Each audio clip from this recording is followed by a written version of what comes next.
Hello, and welcome to another episode of the PintSizeAnalyze podcast. In today's episode, I am going to be discussing the Seattle Mariners 9-8 victory over the Toronto Blue Jays today. It was a very, very close game. They came back from a few deficits, or one deficit, but they came back. It was a really, really great win. Second come from behind win in a row, and the Mariners have now won 3 games in a row. And it was just a really, really excellent win all around. So today I'm going to be, or in this episode, I'm going to be recapping today's win. So the scoring started off in the bottom of the third when Cal Raleigh went deep against Toronto. No surprise. Dylan Moore went back to back with him on the next pitch, and then a few batters later, Julio hit his 14th home run of the season. And then in the fourth, the Blue Jays, Kevin Kiermaier, no, in the fourth, then in the fourth inning, then the Blue Jays strung together some hits against Logan Gilbert, who had been sharp up until that point, but unfortunately kind of started to falter in that fourth inning. And then in the top of the fifth, something that has happened only 6 times in MLB history happened.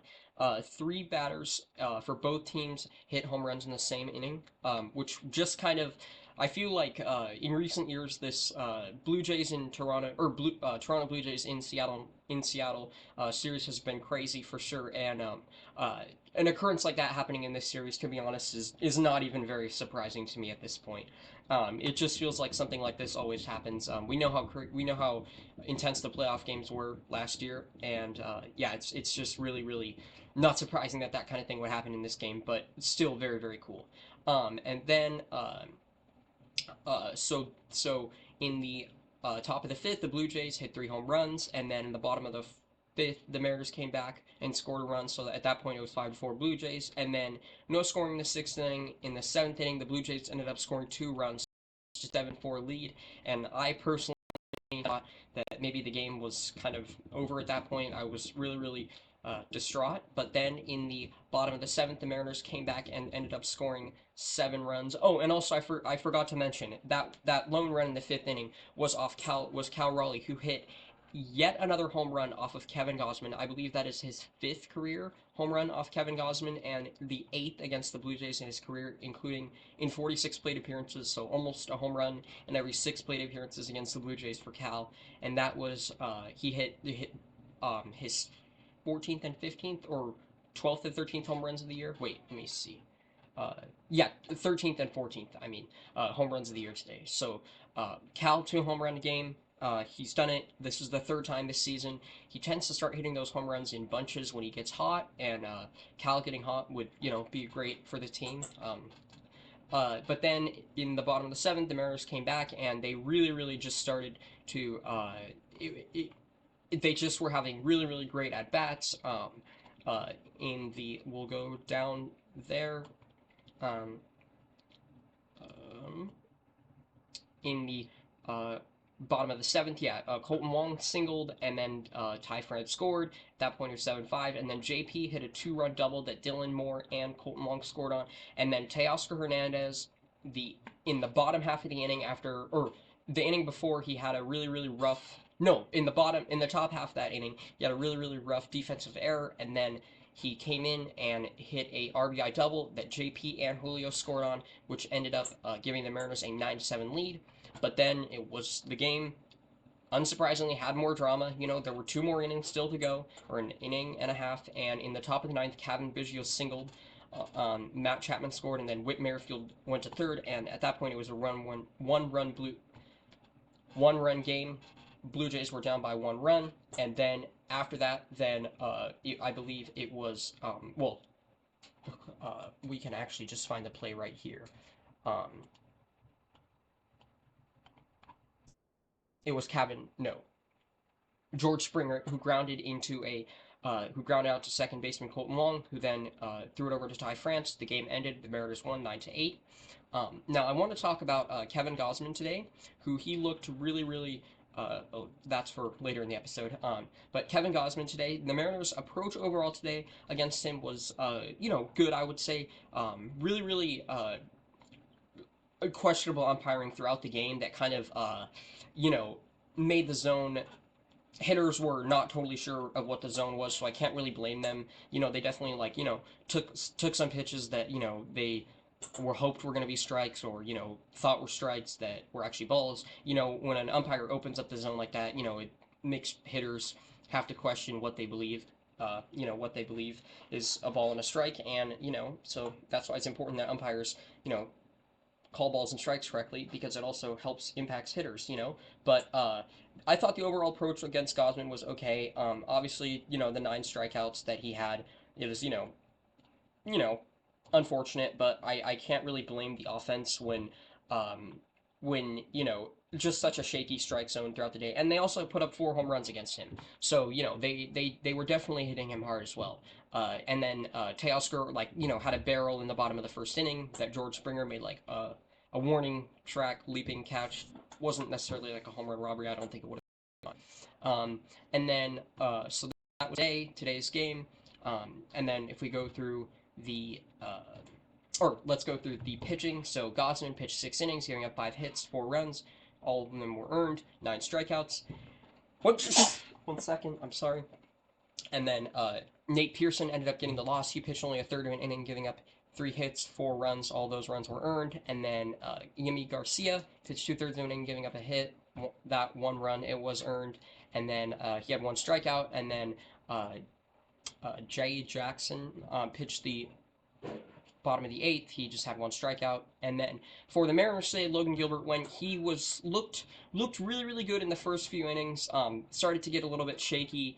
As you can see, the 3 home runs given up. It felt like he was getting outs, but he just wasn't really cruising. He was really really having to battle, and at bats, he was not getting quick innings. 1, 2, 3 innings. He was getting base runners, or you know there would be just an 8 pitch battles. It didn't feel like he was able to just get really in a rhythm and just lock in and go 7, which obviously he didn't. But it never, usually you can start to feel like, okay, I think this pitcher can go 7. They're starting to lock in. You can usually tell by like the fourth or the fifth inning, and by the fourth or the fifth, we could tell, like, okay, this is probably going to be it, or next inning. But yeah, he gave up 8 hits, 5 runs. All those runs were earned. 1 walk, 5 strikeouts, 3 home runs. Raised the season ERA to 3.88, which he's also been, as we know, pitching really, really well. He was just recently named American League Pitcher of the Week. And then Gabe Spire pitched a third of an inning, giving up 1 hit, 1 walk. Gabe Spire, the lefty specialist, if that exists anymore, just got the 1 out, gave up the 1 hit and 1 walk. And then Matt Brash came in. He pitched the rest of that inning, pitched the rest of the sixth, uh, cleaned up Spire's mess, but then later in the bottom of the seventh, or top of the seventh, gave up a few runs. And then Isaiah Campbell, who was just recently recalled after Prelian Burrows' option came in, only pitched 1/3 of an inning, but ended up getting the win. And then Andres Munoz had the hold, pitched a scoreless eighth, and then Justin Topa got to save. It was a very, very shaky save, but his second of the season. Lots of ground balls, which you want from Justin Topa. He is a ground ball pitcher, but sometimes those ground balls lead to hits, and that can be kind of scary in a late inning situation. And then I wanted to next discuss that I next want to discuss tomorrow's matchup. So tomorrow is going to be Brian Wu against Alek Manoah. It is going to be the series finale. The Mariners have already won the series, but as you can tell, I want to look through Alek Manoah's numbers, because last season he was a dominant pitcher. He finished third in American League Cy Young voting. He had a 2.24 ERA. He was a 4-win player. But he just really looked great. He started game 1 of the wild card, but this year has really really been a struggle. And tomorrow he's going to be taking the mound. He even was demoted to the minors. But and I think that this kind of regression was kind of expected for Manoah going into this year. As you could see, the ERA, or the FIP and expected ERA and xFIP even higher. They were all like almost a run higher than his ERA. So I think some regression was definitely expected for him, but none to this level.